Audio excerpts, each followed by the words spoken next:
My name is Madison. I am a housewife who has been married for 12 years now. My husband, Kevin, whom I met at a party, is 8 years older than me. My first impression of him at our first meeting was that he seemed serious. After the first few dates, Kevin said in a serious tone, "I want you to go out with me with definitely a marriage in our future." I continued our relationship with the intention of doing so. His serious and sincere personality was just as I had expected. When he proposed, he said, "I've lived alone for a long time. I can take care of myself, so I just need your smile in my life." Hearing his proposal, I felt that I want to spend the rest of my life smiling with him. With this in mind, I said yes to his proposal. At my husband's request, I quit my job and became a full-time housewife, and so our newly life began with full of happiness. However, after being married to Kevin, things happened one after another that I could not stop smiling about. The first was when I visited my parents-in-law's house to greet and meet. My father-in-law had already passed away, and my mother-in-law, Claire, who lived alone, said to me, "I feel relieved now. Even if I need nursing care, I'll be fine now." To that, Kevin said, "Since you only have sons, you were worried. But now we have a female in our family, so Mom, you should take it easy. You should be thanking me for bringing my wife into the family." Kevin has a younger brother named Harry, who is still single and living far away as a caregiver. I felt a little disappointed in their conversation, but then I laughed it off, thinking it was how they joke around at Kevin's family. Kevin was a teacher working from early in the morning until late at night and also advising club activities on the weekends, so he was often away from home on weekends. At my husband's request, I quit my job when we got married and became a full-time housewife. I thought that supporting my husband, who worked hard at his job, was what made me happy. Looking back at the situation and thinking about it, I was young. Eventually, I became pregnant with our first child, William. It should have been a joyous occasion, but my husband didn't like the fact that in the early stages of pregnancy, I was constantly flying down. In a very cynical voice, he said, "It's nice to sleep as much as you want every day, huh? There's still laundry to do. You better get it done." I am not sleeping in because I want to. I am pregnant, so that is why I am sleepy and sleeping. So why do I have to listen to your sarcastic comments about it? Besides, I thought you said you can take care of yourself and can do your own laundry. What did you say? You're sitting at home while I'm out working, and now you want me to do the laundry. You said you could do it on your own when you proposed to me, you liar. We would get into such fights that I would run away from home, but Kevin did not bother to chase me or stop me from leaving the house. Also, Claire, my mother-in-law, was troubling me. When I planned to go on a trip with my own parents while I still can before giving birth, Claire said, "Take care and have fun." When she said this, she was smiling, but as soon as she found out that the destination where we were going was a luxury hotel which Claire wanted to go, she asked me, "Why don't you prioritize Kevin and me for this kind of trip? In fact, why didn't you take me? You have no common sense at all, do you?" Over a letter where she wrote 5 pages of it fully written. When I talked to my husband about it, he said, "It's your fault for neglecting my mother. I'm taking care of your living expenses and I am supporting you, so you should have the common sense to give the priority to my parents." What is he saying? Besides, this trip was planned by my parents for our family from the very beginning. So I wrote back to Claire about it. Because of this incident, this led to both Kevin and his mother becoming more and more mean to me. And when my stomach was getting bigger, I worked on the farm and wiped the floors with rags until the due date because being pregnant is not being sick in bed. Don't spoil her just because she is in the last month of pregnancy. My husband, who took Claire's side, told me, "You deserve this because you were slacking off from your household chores just because you got married to me. Doesn't mean that you can be slacking off and doing nothing." When I was resting because my back hurt due to being pregnant, as he said this, Kevin made me crawl on all fours on the floor of the house and sweep the floor with rags. Moreover, Kevin did not help me prepare for our child's birth at all. When my husband was relaxing at home on his occasional day off and I asked him if I could go shopping for supplies, he told me, "You have free time, so go on a weekday when you are free. Why should I go on my day off with you when it's crowded on the weekends? Don't try to make it only easy on yourself when you are using my money up."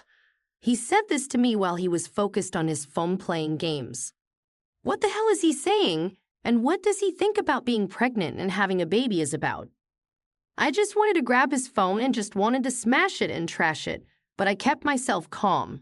Ever since we got married, Kevin was not kind to me anymore as he was before our marriage. But I kept calm because I thought Kevin would change back to being kind to me when he sees his first child born. At that time, I still believed that that will happen. Then our first child, William, was born. When I was in the hospital and the contractions were not getting stronger, Kevin asked, "He is taking too much time to come out." What the heck? Then I didn't have to take a day off from my work for this. "You should consider more about my work-life schedule," he mumbled sarcastically. Wow. At times like this, Kevin is still mean and says such horrible things. But then, since I was more concentrated on having the baby, I just ignored my husband. As the contractions gradually intensified, and I was in so much pain and suffering, Kevin started eating garlic bread right next to me without any care. As soon as he finished his garlic bread, he became sleepy and started taking a nap. To that, the nurse and I were just astonished at him and couldn't say anything about it. Anyways, Kevin was there to witness the birth of William, and he even got to experience cutting the umbilical cord. Kevin became teary-eyed as he held William in his arms, and when I saw this, I forgot about how mean and horrible Kevin was and just felt happy and peaceful. But that was just for a moment because after that, Kevin immediately left the hospital to go to work. I thought to myself that he couldn't even take a day off for this.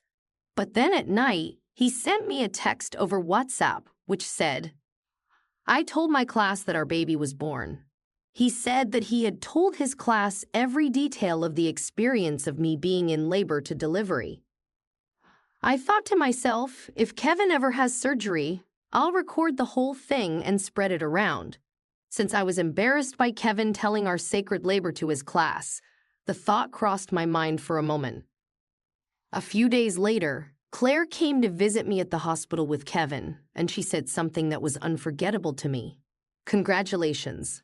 This baby, who does he look like?" Of course, William looks like Kevin when he was a baby. You think so? Then there is no doubt about it, right? Huh? What does she mean by no doubt about it? I couldn't take it as anything other than there's no doubt that William is my husband's child. I thought, was it a mistake for my mother-in-law to have been born into this world? I was about to say what I thought just now, but I kept it in and just laughed it off without smiling. After Claire left, I asked my husband, "What does she mean by that?" But Kevin just brushed it off, saying he didn't hear our conversation. Kevin said, "I don't think she meant it that way. Don't blame others for everything." Kevin took Claire's side, but I could not easily forgive Claire for this no doubt about it comment. After being discharged from the hospital, I went back to my own parents' house. My parents' house was only a 20-minute drive from Kevin and my house, but Kevin only came to visit once every 3 to 4 days. Every time he visits and sees William, Kevin just said, "Oh, he is just sleeping," and then just eats a lot of my mother's cooking and leaves without saying a word. My parents were also bothered by my husband's almost total lack of interest in William. They were concerned about Kevin, but since I just gave birth to a child, my parents didn't say anything about how they felt about Kevin at that time. Then on the day I was going back home where Kevin was waiting, I asked Kevin, "Please, can you come pick me up?" And to this, Kevin responded, "Oh, I am not your servant. You either come back home by yourself or ask your parents to take you home." I was so mad about how he responded that I called him several times and texted him several messages, and after 2 hours, he finally came to pick me up. "If you are ready, let's just go. I'm too busy." "You really can't do anything on your own," Kevin mumbled. He was in a foul mood the whole time when I was packing my belongings, getting ready to leave, and we returned home as if he was rushing and taking me away from my parents. I was so sad and disappointed that I had to leave my parents' place without even having a chance to thank my parents, and I really felt bad about it. To think about it, I probably should have given up on my husband at this point and left him. However, at that time, I thought that Kevin would change if he lived with our beautiful child. But then, I guess I was being too optimistic about the situation. As soon as I returned home, Kevin said to me, "You're a mother now. There are mothers out there who can take care of themselves on their own, which you should be doing. Not talking about what you can't do, but finding a way to do things on your own. Are you a child? Even my students are better than you. I'm out there being busy taking care of my students at school, so don't make me take care of you and William at home also." He said this as he was irritated. "And by the way, all your cooking is bad. Mom's meal is the best, so why don't you learn from her? It's your job as a wife to take care and make your husband eat good food. Don't use pregnancy and William as an excuse to not do wife's jobs. You should take care of me better. Since you're not being helpful, this is interfering with my work. I think having a housekeeper is better than having you as a wife. You're really useless." Kevin is the one who is using William as an excuse and not me. In the back of my mind, I thought Kevin should be cooking for his own and throw a pot to his head for his nonsense, but then I calmed myself down. It is pointless to say anything to Kevin anymore. Every time Kevin would say things like, "I work outside the home," or "This should be done by the wife because it's her job," I try not to say anything unnecessary. When I don't talk back and keep it to myself, then Kevin, for some reason, would start taking care of William, even though it is a wife's job to take care of William. But he only plays with William when William is in a good mood, and Kevin never does anything that requires his hands, such as changing diapers, changing William's clothes, or brushing William's teeth. And when William cries at night, he just yells, "Make him shut up. I have an early morning tomorrow." Yet, outside the home, Kevin pretends to be the father who takes care of William a lot more than I do. Who does he think he is? He's a teacher. But he doesn't seem to know what taking care of a child means. Maybe it is best for me to get a divorce from Kevin. I thought that. But then at the same time, I thought that it is my job to protect and raise William as a wife, since my husband used to be a kind man. Maybe if his busy period is over, maybe Kevin will calm down and maybe change. I am going to change Kevin, and I can. And these thoughts made me continue my married life with Kevin. A few years later, William grew up well and entered kindergarten. I took this opportunity to start working part-time at a local supermarket. Of course, Kevin was against me doing a part-time job at the local supermarket. You won't be able to balance the household chores and your part-time job in raising William. There is no way you can handle a job outside the house, he commented. I was so mad, and I answered, "I promise that I will quit immediately if you think I can't balance all of my jobs and shouldn't keep my part-time job. If I can balance and am capable to do all the jobs completely fine, then there should be no complaints from you, okay?" Why would he say such a thing when I used to work outside the house before? Also, I had a higher salary than Kevin when I was working at the office previously. I didn't say this to him, but I promised myself that I will do whatever it takes to keep my part-time job. Years passed, and it was time for my son William to start first grade. It's my first day of the class also, so I can't be there for William's first day, but you said the same thing when William entered kindergarten. You have never been to any of William's school events. You said when William starts his first day in his first grade, you will be there. Don't you remember? William's first grade ceremony was in the morning, and Kevin's school ceremony was in the afternoon. I asked Kevin if there is anything he can do to make it to William's first day, but then he didn't bother trying to do anything about it. So to that, I was at the end of my patience and said, "I've put up with you all this time, but don't you love William? I told you that I am very busy. Kevin, I work too now." After our argument, I asked him to write me a promise letter because he really couldn't attend William's first day as a first grader. The promise letter included, I will actively participate in school events from now on, and I won't complain if you divorce me if I don't participate. After that argument, Kevin started showing up at William's school events as much as possible, but only in the morning of William's first practice match or only for the first song of William's music concert. Even though Kevin participated only just a little part of the events and not the whole, since before Kevin never came to any of the events, people around me said, "Your husband finally came. Even though he is busy, he made it. What a great husband."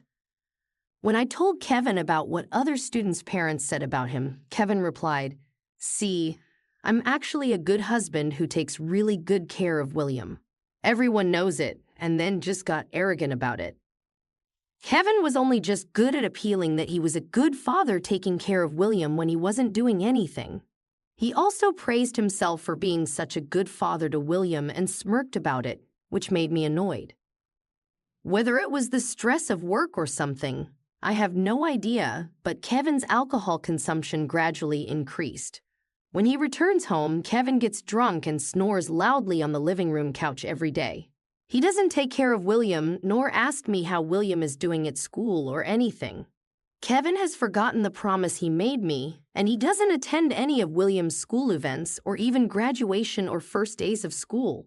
It was not uncommon for Kevin to be so drunk at night that even if I had told him something important, he would not remember it the next morning or would not even remember hearing it in the first place.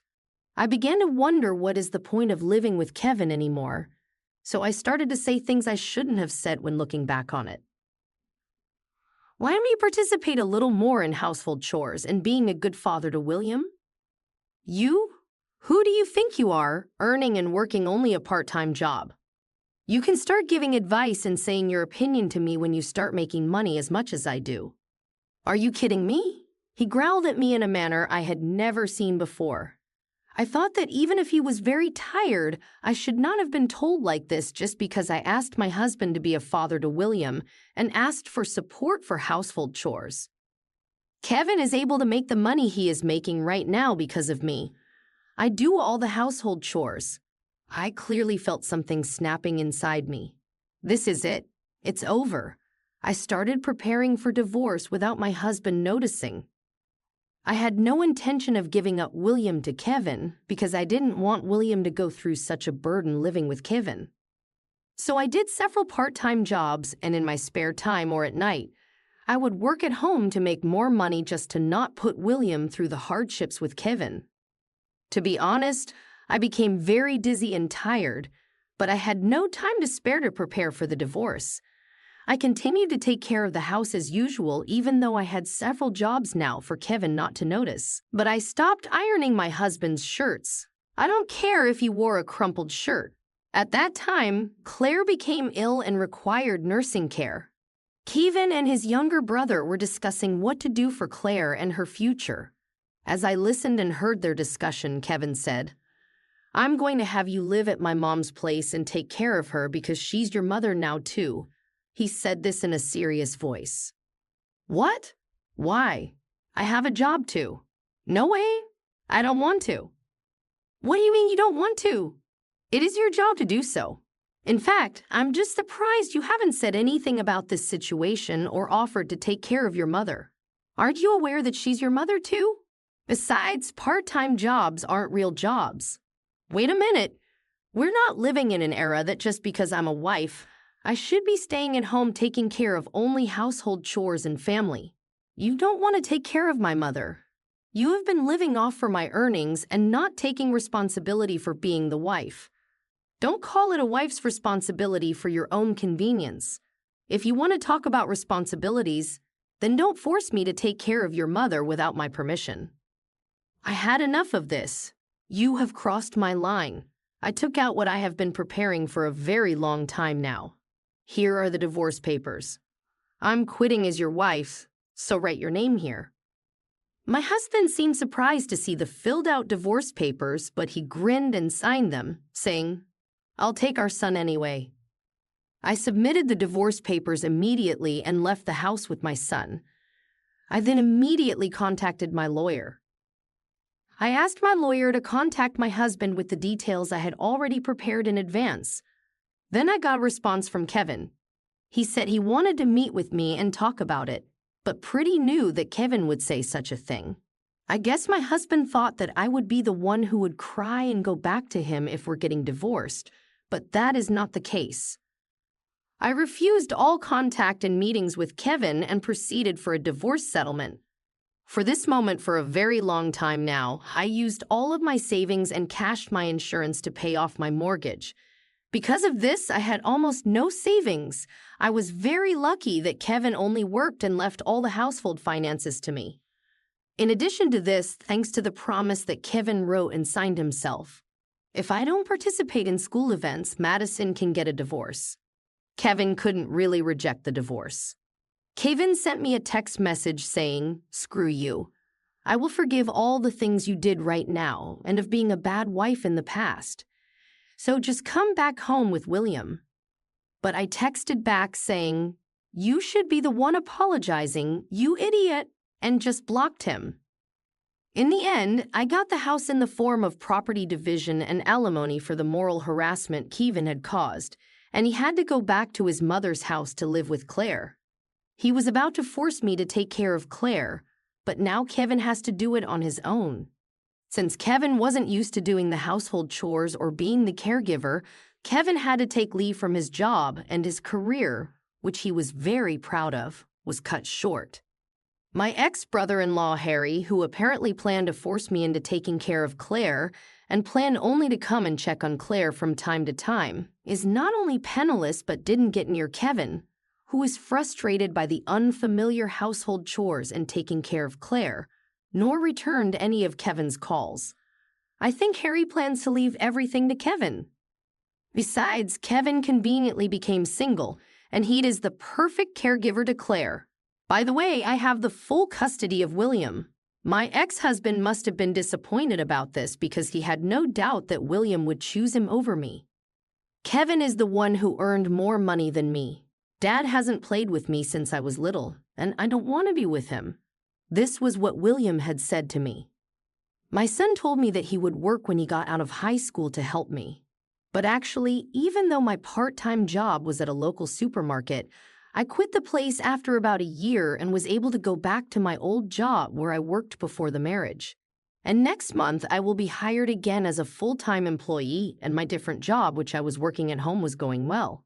In fact, I now make more money than my ex-husband. Kevin is paying the child support, so now I can let my child go down any paths he decides to without any worries about his future. It was all thanks to you that I was able to work hard and concentrate on my job. I am sorry for what I did, and I hope we can start over. I received this letter from my ex-husband through his lawyer, but it's too late now, isn't it? I temporarily unblocked my ex-husband on WhatsApp and sent a message to him. "Thank you for your letter. Your feelings were very well expressed." Then Kevin responded quickly, "So you're coming back? Thank you. I can't wait." Then to his response, I responded, "This is my final answer. Good luck taking care of Claire all on your own, and I will never see you again." With that message, I also sent him a video of me burning his letter and blocked Kevin's number again. I hope that through taking care of Claire, Kevin will understand all of my struggles that I went through while I was married to him and live with the remorse for the rest of his life. But maybe a man like Kevin, he may never understand because